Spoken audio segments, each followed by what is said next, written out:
జై శ్రీరామ్. నేను మౌనిక శంకర. మే 1 కల్లా పాకిస్తాన్ సిటిజన్స్ ఎవరైనా భారత్లో ఉంటే వాళ్ళు అక్కడికి వెళ్ళిపోవాలి అని చెప్పేసి ఆర్డర్స్ వచ్చినాయి సెంట్రల్ గవర్నమెంట్ నుంచి. వీళ్ళకు భారత్ వదిలిపెట్టి వెళ్ళిపోవమంటే బాధ అవుతుంది.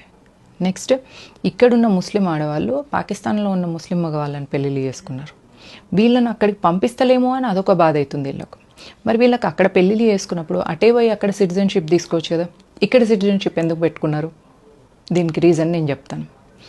నెక్స్ట్, ఆర్టికల్ 370 ప్రకారంగా ఇదివరకు ఉన్నప్పుడు మోదీ గవర్నమెంట్ తీసేయకముందు ఆర్టికల్ 370ని కశ్మీర్ ముస్లిం మహిళ పాకిస్తాన్ ముస్లిం వ్యక్తిని పెళ్లి చేసుకుంటే అతనికి డిఫాల్ట్గా కాశ్మీరీ సిటిజన్షిప్ వచ్చేది. కాశ్మీర్ సిటిజన్షిప్ వచ్చిన తర్వాత కాశ్మీర్ పాస్పోర్ట్ వస్తే దాంతో ఇండియా మొత్తం ట్రావెల్ చేసేటాడు.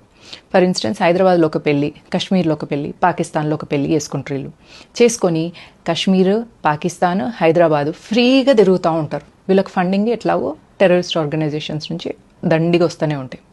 అయితే కాశ్మీర్ అమ్మాయిని పెళ్లి చేసుకున్న తర్వాత డిఫాల్ట్గా తనకి కాశ్మీర్ సిటిజన్షిప్ వచ్చినప్పుడు కాశ్మీర్లో ల్యాండ్ కొనుక్కునే ఫెసిలిటీ కూడా వస్తుంది. కాబట్టి అక్కడ కూడా ల్యాండ్ కొనుక్కునేవారు. అట్లా ల్యాండ్లు కొనుక్కొని అక్కడ ఉన్న ఇల్లులను రిజిస్ట్రేషన్ చేసుకునేటప్పుడు కాశ్మీర్ పండితులను ఎవరినైతే తనిదర్మేసిండ్రో, కాశ్మీర్ ఫైల్స్లో మనం చూసినట్టు వాళ్ళందరూ వెళ్ళిపోయిన తర్వాత వాళ్ళ ఇల్లును ఆక్యుపై చేసుకొని అక్కడ వాళ్ళు రికార్డ్స్లో కూడా ఇండియన్ సిటిజన్షిప్ తీసుకునేటోళ్ళు, కాశ్మీర్ సిటిజన్షిప్ తీసుకునేటోళ్ళు.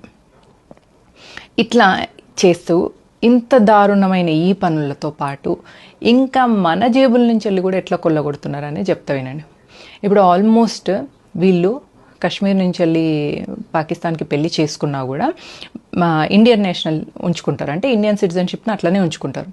ఉంచుకొని వీళ్ళు ఇక్కడ ఏం చేస్తారంటే ఉజ్వల స్కీమ్ కింద ఫ్రీ సిలిండర్లు తీసుకున్నారు. ఆల్మోస్ట్ ఉజ్వల స్కీమ్ కింద ఫ్రీ సిలిండర్లు తీసుకున్న వాళ్ళలో 32% ముస్లిం మహిళలు ఉన్నారు.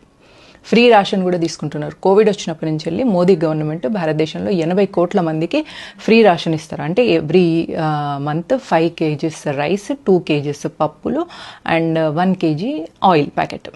ఇవన్నీ ప్రతి నెల వచ్చినప్పుడు తీసుకొని ఈ కాశ్మీర్లో ఉన్న ఆడవాళ్ళు అండ్ ఎస్పెషల్గా పంజాబ్లో ఉన్న ముస్లిం ఆడవాళ్ళు కూడా వాటన్నిటిని ఆటోలల్లో, ట్రక్కులల్లో పెట్టుకొని అటారీ బార్డర్ నుంచి వెళ్ళి పాకిస్తాన్కి తీసుకెళ్లేటోళ్ళు. అంటే మన రేషన్ మనం ట్యాక్స్ పే చేస్తే గవర్నమెంట్ రేషన్ ఇస్తే ఆ రేషన్ని తీసుకునే ముస్లిం మహిళలు సిలిండర్లు ఇక్కడ వాడుకున్నా కూడా రేషన్ మాత్రం మొత్తం తీసుకొని పాకిస్తాన్కి పంపిస్తున్నారు. అంటే పాకిస్తానోడికి మనము తిండి పెడుతూ అక్కడి నుంచి వెళ్ళి టెర్రరిస్టులు తయారయ్యి ఈ ముస్లిం మహిళలు అక్కడికి వెళ్ళి పిల్లల్ని అంటే ఆ పిల్లలకు మన రేషన్ పోయి వాళ్ళు అక్కడ టెర్రరిస్టులుగా తయారయ్యి గన్నులు పట్టుకొని వచ్చి ప్యాంట్లు ఇప్పి హిందూ ముస్లిమా చూసి మన మీద గోళ్ళు లేచారు. ఇది పరిస్థితి. వీళ్ళకట పాకిస్తాన్ అట ససురాలట, భారత్ మైక అట. అంటే పాకిస్తాన్ ఏమో అత్తగారిల్లట, భారత్ ఏమో తల్లిగారిల్లట. ఇక మరి మనందరికీ హిందూ మహాసముద్రమా? చూడండి ఎట్లున్నది వీళ్ళ పరిస్థితి. అందుకే వీళ్ళకు పాకిస్తాన్ పట్ల శత్రుదేశం అనే భావం ఉండదు. ఎంత దారుణమైన విషయం చూడండి. భారతదేశంలో కొందరు అతి తెలివి ఉన్నవాదులు, ఇట్లాంటి మాట్లాడే వాళ్ళు, వోకిస్టులు, కాంగ్రెస్, సెక్యులర్ పార్టీలో ఉన్న సెక్యులర్ పార్టీల వీళ్ళందరితో పాటు ముస్లింలకు కూడా పాకిస్తాన్ శత్రుదేశం కాదు. ఎవరికి శత్రుదేశం అంటే హిందుత్వం గురించి మాట్లాడే వాళ్ళకు. ఇక హిందుత్వం గురించి మాట్లాడకుండా సెక్యులర్గా ఉన్న హిందువులకు కూడా కన్ఫ్యూజన్, వాళ్ళకు కూడా. సరే, మరి శత్రుదేశం ఎవరికి తెలియదు. మోదీకి ఒక్కడికే శత్రుదేశం కావచ్చు. ఇంకా చాలా దారుణమైన సిచ్యువేషన్లో ఉన్నాం మనం. ప్లీజ్ ఎకనామిక్ బైకాట్ చేయండి వాళ్ళని.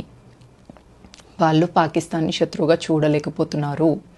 మన వాళ్ళను వాళ్ళు పాకిస్తాన్ వాళ్ళు వచ్చి హిందువులా కాదా అని కన్ఫర్మ్ చేసుకొని చంపేస్తున్నప్పుడు నువ్వు ముస్లిమా కాదా అని కన్ఫర్మ్ చేసుకొని మనకి బిజినెస్ ఇవ్వకు. ₹1 పోయినా మంచిదే, హిందూకి ఇవ్వు. జాగో హిందూ జాగో. మీ దగ్గరలో ఎవరైనా కొత్తగా కనిపిస్తున్నా, ఈ మధ్యనే వాళ్ళు ఇక్కడిక్కడ కనిపిస్తున్నట్టు మీకు అనిపిస్తే దగ్గరలో ఉన్న పోలీస్కి ఇన్ఫర్మేషన్ ఇవ్వండి. ఎందుకంటే వాళ్ళు పాకిస్తాన్ నేషనలిస్ట్, దొంగచాటుకి ఇక్కడ ఉండొచ్చు. కాబట్టి ఇన్ఫర్మేషన్ ఇస్తుండండి. ఇంటర్నల్ ఆర్మీ లాగా పనిచేయండి. ఆర్మీకి మాత్రమే దమ్ము, ధైర్యం దేశం కోసం, తెగువ కాదు. మనకు కూడా ఉండాలి. మనం కూడా పెంచుకుందాం. మీ లోపల ఉన్న శివాజీని, మీ లోపల ఉన్న మహారాణా ప్రతాప్ని మేల్కొల్పండి. ఇంటర్నల్ ఆర్మీగా పనిచేయండి. నెక్స్ట్, మహిళలందరినీ నేను ఒక విషయం కోరుతున్నా. వాళ్ళు చూడండి వాళ్ళ ధర్మం కోసం ఎట్లా పనిచేస్తున్నారు. అంత స్వేచ్ఛ లేకున్నా కూడా వాళ్ళంతా ఆ ధర్మం కోసం, ఆ మతం కోసం అట్లా తెగించినప్పుడు మనల్ని ఎంతో ఇచ్చింది మన ధర్మం మనకు. కాబట్టి మనం కూడా హిందూ మహిళలందరూ కూడా యాక్టివ్గా ఉండండి. మీ చుట్టుపక్కల ఏం జరుగుతుందో గమనించండి. ఎవరైనా కొత్తగా వచ్చిన వాళ్ళు ఉంటే వాళ్ళ మీద నిఘా పెట్టండి. గవర్నమెంట్కి సపోర్ట్ చేయండి. మోదీ ఏ యాక్షన్ తీసుకున్నా కూడా దానికి వీళ్ళు చూపిస్తున్న ఇమోషనల్ అంటే మొసలి కన్నీళ్ళుగా అర్చినప్పుడు వాటిని నమ్మకండి.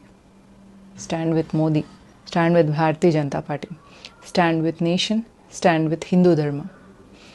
జై హింద్, జై భారత్.